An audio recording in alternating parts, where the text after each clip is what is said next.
ดีค่ะวันนี้หนูจะมาเล่านิทานเรื่องหมาปูเสือคุยได้แต่ไม่ใช่ห้องนะคะนั่นมันเรืออะไรเนี่ยนั่นมันหมาอะไรเหรอเนี่ยจับมันดีกว่า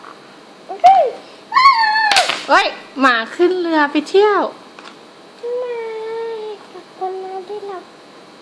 เธอพาเราไปเที่ยวเราจะไปไหนกันดีนะเอาเสือฉันไปด้วยนะ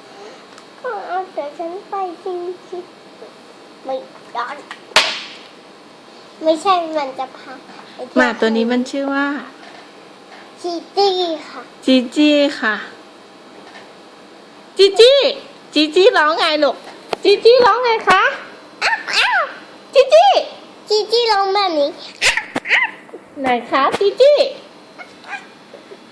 แล้วเรืออะไรลูกเรือลำนี้เรือไททานิคนี่ทำประตูด้วยพี่เปิดประตูแต่เรือเราต้องเล่นอยู่ในน้ำค่ะก็คือแผ่นดินมันตกแล้วก็เป็นน้ำแล้วก็เลยต้องเอาเรืออาจจะเป็นล้นเรือคือตัวอย่างเป็นพับกระดาษเป็นหัวหมาจริงๆเธอจัดไว้เป็นกระดาษเปล่าเนี่ยก็คือเป็นบ้านหมาจริงๆแต่ว่าเรือมันอยู่ข้างนอกบ้านหมา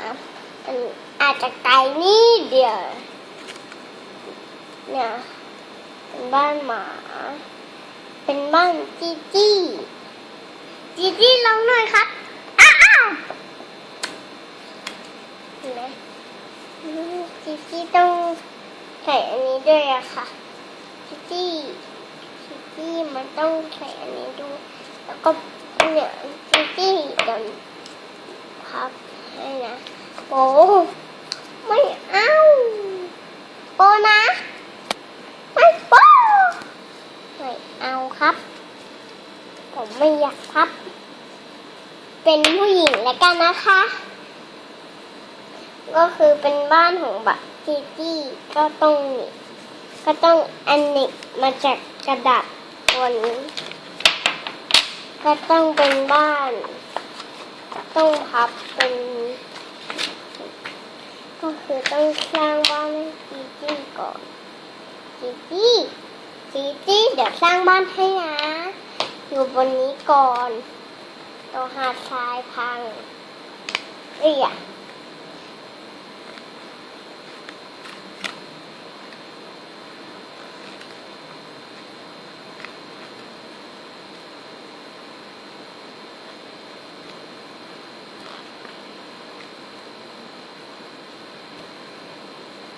่ได้ค่ะต้องเอา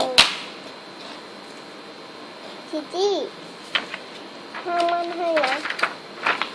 ก็เคยจีจี้ต้องทำมันน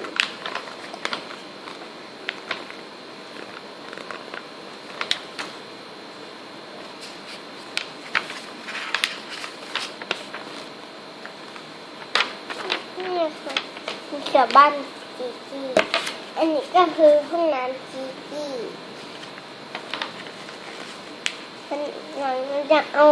เป็นคนเลี้ยงมาดีกว่าก็คือบาร์บี้เอลซ่ากับบาร์บี้อันนาค่ะเห็นหน้าอยากลืมชมคลิปนะคะก็มาแล้วก็ต้องเอามาทีวีที่หลัง